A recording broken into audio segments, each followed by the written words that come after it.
Do you find yourself, instead of saying, I trust you, God, instead of saying, I trust you, God, you say, are you sure, God?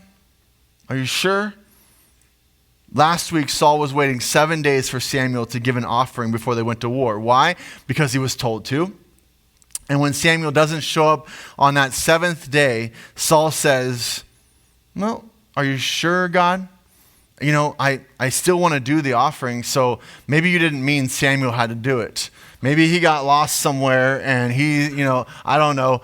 I'm the king. I can do it. Are you sure, I can't do it? I'll do it. And that's what happened. That's the end of that story, and it doesn't end well. This week it's, God, why don't I keep the best of the best so I can sacrifice him to you? He's going to like this. Why don't I keep the king as an example to the other kingdoms? He'll like this. Are you sure, God, you meant everyone? My son and I have this same problem, by the way. I'll tell my son exactly what to do.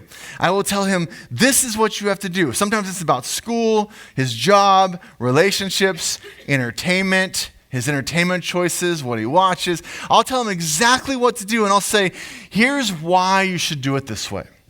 This is why it's the best choice for your life moving forward. And if you don't do it, here's the consequences. Let me just lay out all the consequences for you so you will for sure do it my way. You know what my son says every time? Okay, Dad. Yep. He always says okay. And I'm like, I go back to my wife, I'm celebrating. I'm a great dad.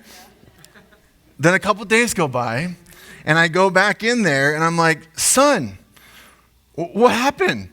What happened? Don't get me wrong. You did mostly what I said. You got most of it. You went, like if it was a race, you went 3/4 away around the track. And as you were coming around that last corner, you made a right turn and just ran out of the stadium. And I don't understand if you don't go through the finish line, you can go all the way around and you can be a mile ahead of everybody at that point. But if you don't actually finish the race, you don't actually win. You don't get a trophy for the 3/4 around winner. In fact, you really wasted a lot of time. And it's so frustrating for my son because inevitably he will say every time, yeah, I know what you said, but I thought this way would be a little bit better. And so I changed it up and I did it like this. And I'm like, oh, no. How many of us, this is our relationship with God? This describes our relationship with God. We do start. We get about 3/4 of the way on most of the things God asks us. And then we go, are you sure, God? We justify some different ending that you probably meant this. And that's the difference in King Saul and King David.